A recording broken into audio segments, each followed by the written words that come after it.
I've been living rough for about a year now. It's not as bad as you'd think. Not really. When COVID hit, I lost my job. The food industry got hit pretty hard. And the catering business I worked for had suddenly closed up shop when I couldn't pay my rent.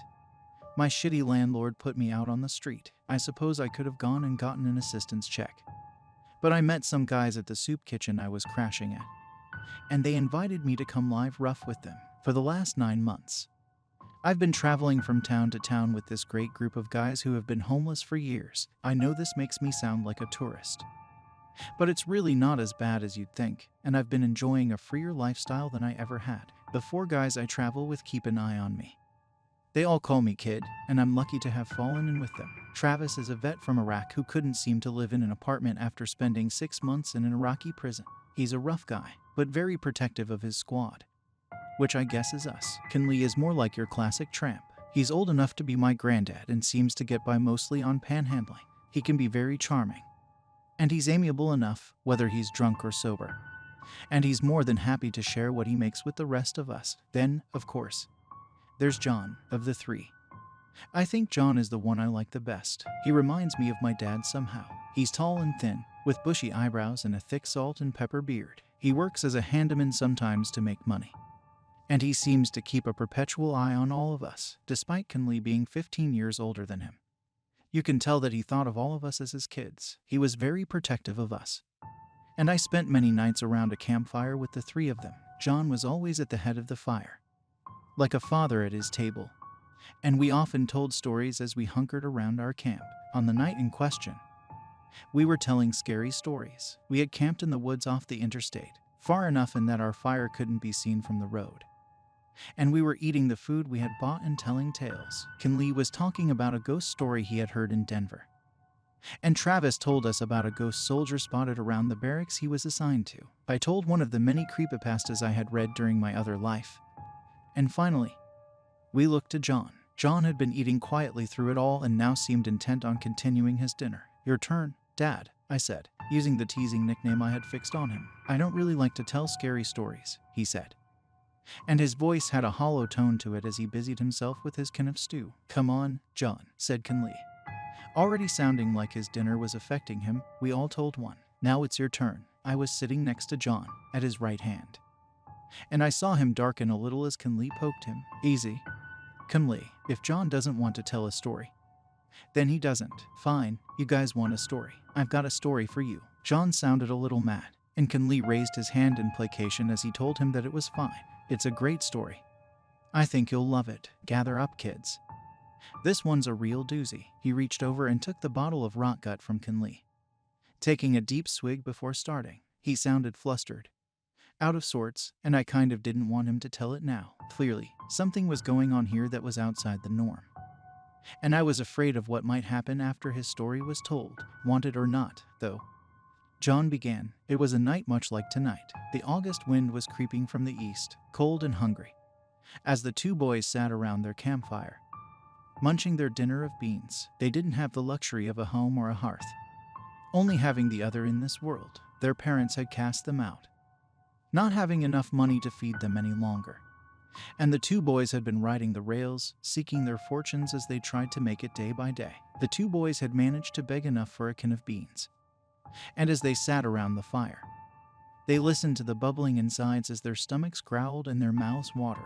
They hadn't eaten in 3 days, you see, and the smell of the beans was enough to make them ravenous. They sat closer to the fire, basking in the smell of the cooking beans, and that's when they heard the cry. The 2 huddled close to the fire, shuddering as the howling glided up from between the trees. Their campfire wavered under the torrent of the wind, and they hunkered close as they tried to keep it alive. They blocked it with their bodies, feeling the icy bite of the wind as they tried to cook their dinner. The howling growled across their shivering skin, and the 2 boys wondered if this would be their last meal. The beans began to boil over the lip of the can, and the older boy's threadbare gloves allowed him to slide it from the flames. He poured the beans into a tin cup for his brother, gritting his teeth as the heat became too hot for his gloved hand. As he poured, he could feel something stalking behind him. It had smelled their food and came to have a look, if they were lucky. It was a small cat or even a mangy dog that would leave if they shouted. If they weren't, then the older boy would stand against it while his brother ran. Either way, The two would eat a few mouthfuls of beans before they died. He wrapped his scarf around the can gingerly, holding by the tatty garment as he tipped the scalding beans into his mouth. They burned his tongue and blistered his throat, but his hunger was too great to wait.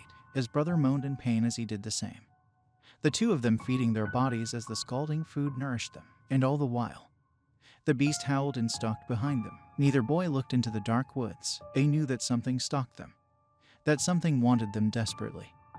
But they thought that if they ignored it, it might pass them by. As it moved around them, the oldest could see that it was like a dog.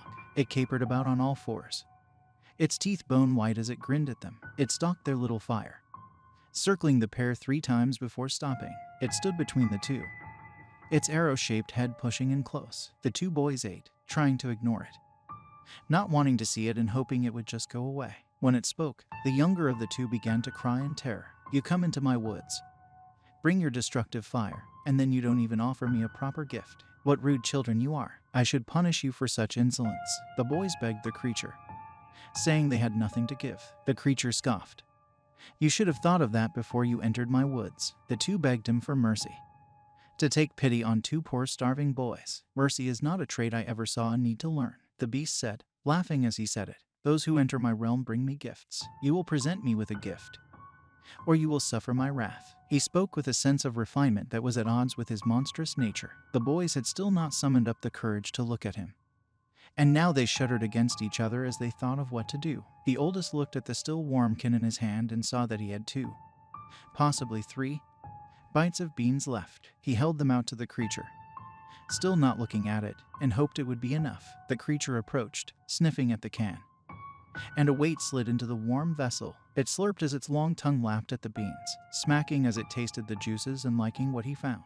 "Lovely," the creature purred, turning its head towards the younger, who had begun to shake. "And you, share with me what is in your cup, little one, and you might be allowed to live through the night." The youngest had his hand over the mouth of the cup, unwilling to move it. His brother told him to give the creature a taste, then they could leave this place and never come back. The younger boy shook his head again. The creature put his face very close to the boy and demanded that he remove his hand in a low growl. The boy's shaking hand slid from the cup's opening, and his older brother felt his stomach drop. The younger had wolfed his beans, eating them all, and had nothing to show but a cup of juice residue. The older could see his tears cutting lines down his dirty face, leaving trails of pink against his skin. He started apologizing, hastily and low, to the older brother, saying he just couldn't help himself, as the creature asked for his due.